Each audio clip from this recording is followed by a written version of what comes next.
বঙাইগাঁও চহৰৰ শহীদ বেদীত ভয়ংকৰ ঘটনা হতিয়া মাতৃৰ ভয়ত কম্পমান এটি কন্যা শিশু ৰাইজৰ সহযোগত শিশুটিক উদ্ধাৰ শিশু সুৰক্ষা বিভাগৰ হতিয়া মাতৃৰ বিৰুদ্ধে শিশুটিক প্ৰহাৰ কৰাৰ অভিযোগ উত্থাপন কৰিছে স্থানীয় ৰাইজে অভিযুক্ত হতিয়া মাতৃগৰাকী বিৰাজ ৰায়ৰ দ্বিতীয় পত্নী স্মৃতি বৰা ইতিমধ্যে শিশু সুৰক্ষা বিষয়ক স্বীকাৰোক্তি দিছে দহিত শিশুটিয়ে বিনা কাৰণতে প্ৰায় প্ৰহাৰ কৰা বুলি স্বীকাৰোক্তি দিছে শিশুটিয়ে ইতিমধ্যে বঙাইগাঁও সদৰ থানাত ঘটনা সন্দৰ্ভত এজাহাৰ দাখিল শিশুটিৰ মাতৃ পৰিয়ালৰ বৰ্তমান শিশু সুৰক্ষা বিভাগৰ জিম্মাত আছে শিশুটি পিতৃ বিৰাজ ৰায় আৰু পত্নী স্মৃতি বৰা পলাতক অৱস্থাত আছে বুলি জানিব পৰা গৈছে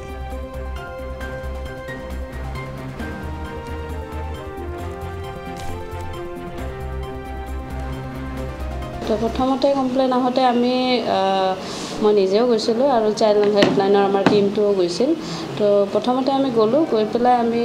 তেতিয়া মাক দেউতাকক লগ নাপালোঁ জাষ্ট বাচ্চাটো আৰু আইতাকক লগ পালোঁ আৰু লগ পাই তেওঁলোকক আমি প্ৰথমতে ইমানখিনি আমি জেৰা কৰা নাই যিহেতু আমি চিয়'ৰ নহয় যে কথাটো সঁচা নে মিছা তো সেইকাৰণে আমি তেওঁলোকক নেক্সট আমি যিদিনা চিটিং মানে অফিচ ডে আছিল তো অফিচ ডেত তেওঁলোকক আমি মাতি পঠাইছোঁ আৰু অফিচ ডেত মাতি কিনে আমি মাক দেউতাকৰ লগত কথা পাতিলোঁ যে কথাবিলাক এনেকৈ আমাৰ ইয়াত এটা কমপ্লেইন আহিছিলে আৰু বাচ্চাটোৰ লগতো আমাৰ কাউন্সেলিং কৰা হৈছিলে সেইদিনা ষ্টেটমেণ্টো লোৱা হৈছে তো ষ্টেটমেণ্টত আৰু কাউন্সেলিঙত আমাৰ মানে সেইদিনাখন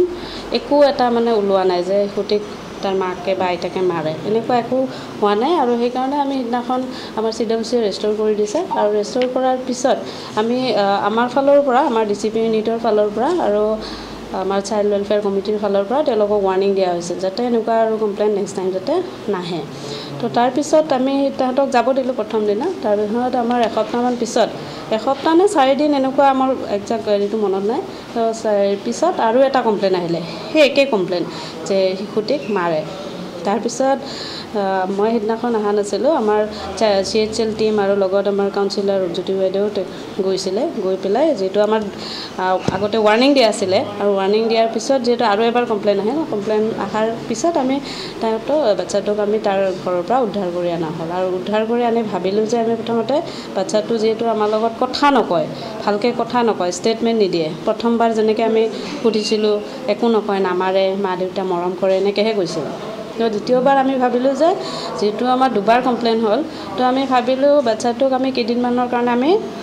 স্পেচিয়েল এডপশ্যন এজেঞ্চিত ৰাখি পেলাই আমি চাওঁ বস্তুটো যিখিনি কমপ্লেইনত আহিছে যে তাক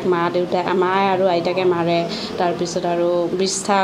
খায় বুলি এনেকৈ যিখিনি কমপ্লেইন আহিছে তো সেই কমপ্লেইন সঁচা নে মিছা আমি সেইখিনি মানে কথাখিনি ওলাবৰ কাৰণে তো শিশুটিক আমি ভাবিলোঁ যে কেইদিনমান আমি অবজাৰ্ভেশ্যনত ৰাখোঁ আৰু অবজাৰ্ভেশ্যনত এতিয়া আমাৰ এসপ্তাহমানেই হ'ল শিশুটি আমাৰ লগত থকা আৰু এতিয়া কথাখিনি ওলাই পৰিছে যোৱাকালি তাৰ আগত এদিন আগত ওলাই পৰিছে যে শিশুটিক সঁচাকৈ তাৰ আইতাক আৰু মাকে মাৰে